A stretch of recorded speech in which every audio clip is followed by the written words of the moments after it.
கர்த்தருக்கு ஸ்தோத்திரம். இந்த வீடியோ மூலமாக உங்களை சந்திப்பதிலே மிக்க மகிழ்ச்சி அடைகிறேன்.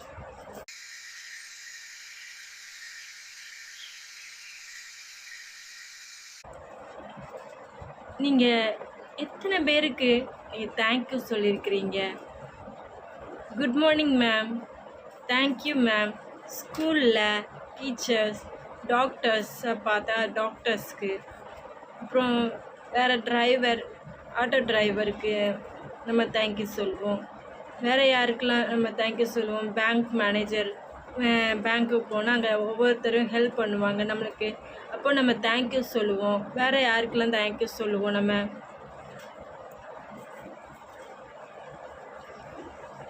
நம்ம அம்மா அப்பாவுக்கு தேங்க்யூ சொல்லுவோம். அம்மா இப்படி நம்ம ஒவ்வொருவருக்கும் தேங்க்யூ சொல்லுவோம், விஷ் பண்ணுவோம். ஏதோ ஒரு விதத்தில் நம்ம இந்த மாதிரி நம்மளுடைய பெரியவர்களுக்கு நம்ம விஷ் பண்ணிக்கிட்டே இருப்போம். சரி, நம்ம வேத வசனத்தில் ஒரு வசனம் சொல்லியிருக்கிறது. சங்கீதம் 49:23. ஸ்தோத்திர பலியிடுகிறவன் என்னை மகிமைப்படுத்துகிறான். ஸ்தோத்திர பலியிடுகிறவன் என்னை மகிமைப்படுத்துகிறான். ஸ்தோத்திர பலினா என்ன? ஸ்தோத்திர பலிகள் ஒரு புத்தகம்லாம் இருக்குது. ஸ்தோத்திர பலிகள்ன்ட்டு புத்தகம் இருக்குது. அதில் 1000 ஸ்தோத்திரம் இருக்கும், அதுக்கு மேலேயும் இருக்கும். அந்த ஸ்தோத்திர பலிகளுக்குள்ள இயேசுடைய நாமத்தை குறித்து சொல்லப்பட்டிருக்கும். அந்த புத்தகத்தில் இயேசு அற்புதத்தை செய்திருப்பாங்கள்ல, இயேசு செய்த அற்புதத்தை சொல்லி இருக்கும். என்னென்ன அற்புதத்தை செஞ்சுருக்கிறாரு, அவருடைய நற்குணங்களை சொல்லி இருக்கும், அவருடைய செயல்களை சொல்லி. அப்போ இதெல்லாம் இயேசுடைய நாமத்தை சொல்லி நம்ம துதிக்கணும். அவர் என்னென்ன அற்புதங்கள் செய்தாங்களோ அதை சொல்லி துதிக்கணும். அவருடைய நற்குணங்கள் சொல்லி துதிக்கணும். அவர்கள் செயல்கள் சொல்லி துதிக்கணும். சரி, நான் முன்னாடி சொன்னேன்ல, நம்ம நிறைய பேருக்கு தேங்க்யூ சொல்கிறோன்னு. தேங்க்யூ அது எதுக்காக நம்ம தேங்க்யூ சொல்கிறோம்? எதுக்காக நம்ம விஷ் பண்ணுறோம்? ஏதோ ஒன்றை நம்ம எதிர்பார்த்து தான் நம்ம விஷ் பண்ணுறோம்.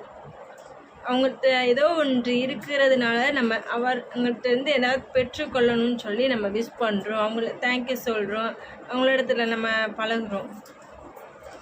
ஆண்டவரிடத்துல நம்ம ஸ்தோத்திர பலிகளை இடணும்னு ஆண்டவர் விரும்புகிறார். ஸ்தோத்திர பலி என்னுடைய நாமத்தை சொல்லி துதிக்கிறது. அவருடைய நாமத்தை நம்ம துதிக்கணுமா? அவரை நம்ம மகிமைப்படுத்தணும். அவரை மகிமைப்படுத்துவதற்காக நம்ம அவருடைய நாமத்தை சொல்லி துதிக்கணும், அற்புதத்தை சொல்லி துதிக்கணும். ஆண்டவர் எத்தனையோ அற்புதங்கள் இந்த பூமியிலே செய்திருக்கிற அந்த அற்புதங்களை சொல்லி துதிக்கணும்.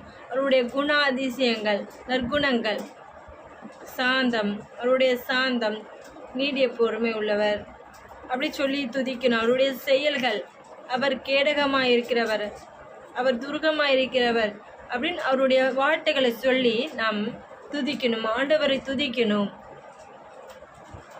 பழமொழிகள் உங்களுக்கு தெரியும். பழமொழிகளை ஒரு வார்த்தை நான் வாசிக்கிறேன். முதல் அபிப்பிராயமே சிறந்த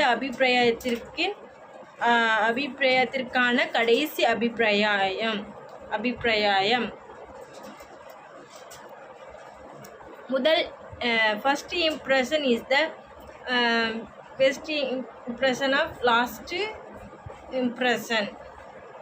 நம்ம இம்ப்ரெஷன் பண்ணுறோம், இம்ப்ரெஷன் கொடுக்குறோம். ஆண்டவரை நம்ம துதிக்கும் பொழுது அவரை மகிமைப்படுத்துகிறோம்.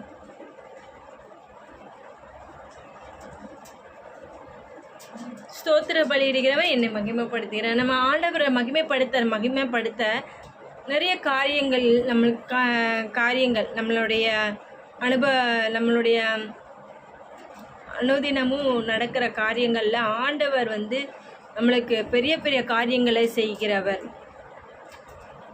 செய்ய போகிறவர். நம்மளுடைய இப்போ வேதத்தில் இந்த இஸ்ரவேல் ஜனங்கள் எரிகோ பட்டணத்தை பார்த்தாங்க. அதை பார்க்கும் பொழுது பெரிய ஒரு சுற்றி ஒரு பட்டணம், அது பெரிய பில்டிங், எல்லாமே கல்லால் தான் செஞ்சுருக்கும். ஆனால் அதை சேதமே படுத்தலை. அவர்கள் சுற்றி நடந்தாங்க, அமைதியாக சுற்றி நடந்தாங்க மெதுவாக. அதுக்கப்புறம் கடைசியாக வந்து அவர்கள் வந்து ஆர்ப்பரித்தார்கள். ஆர்ப்பரிக்கும் பொழுது அங்கே ஒரு நடுக்கம் உண்டாயிடுச்சு. அந்த எரிகோ பட்டணம் அது அந்த எல்லாம் தகர்க்கப்பட்டது. அப்போது நம்மளுக்கு தடையாக இருக்கிற காரியங்கள், நிறைய காரியங்கள் தடையாக இருக்கும். ஒரு காரியத்தை செய்ய முடியலன்னா அது ஒரு தடை.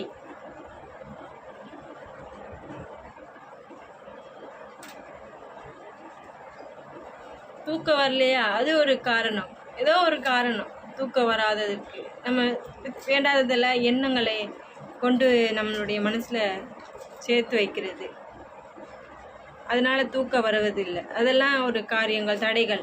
இப்போ நம்ம ஸ்தோத்திர பலிகளை நம்ம செலுத்தி கொண்டே இருக்கும் பொழுது நம்மளுடைய கட்டுகள், நம்மளுடைய தடையாக நிற்கிற, முன்னாடி நிற்கிற எல்லாம் தகர்க்கப்படும். மேரேஜ் ஆகாமல் இருக்கிறது ஒரு தடை, குழந்தை இல்லாத இருக்கிறது தடை. நம்ம ஆண்டவரை மகிமைப்படுத்தணும், நம்ம மகிமைப்படுத்தாமல் இருக்கிறோம். நிறைய நம்மள்கிட்ட இருக்குது, நம்மள்கிட்ட அநேக நம்மளுக்கு தேவைகள், பண விஷயங்கள் எல்லாம் இருக்குது. ஆனால் இந்த காரியம் நடக்கலை, இந்த விஷயம் இல்லை, நம்மள்கிட்ட ஒன்றும் இல்லை, நம்ம துதிக்கலை, நம்ம ஆண்டவரை மகிமைப்படுத்தலை. ஆண்டவர் சொல்கிறார், ஸ்தோத்திர பலியிடுகிறவர் என்னை மகிமைப்படுத்துகிறேன். என்ன யார்? ஆண்டவரை நம்ம மகிமைப்படுத்துகிறோம். நம்ம மகிமைப்படுத்தும் பொழுது நம்மளுடைய தடைகளை ஆண்டவர் உடைக்க வல்லவராக இருக்கிறார்.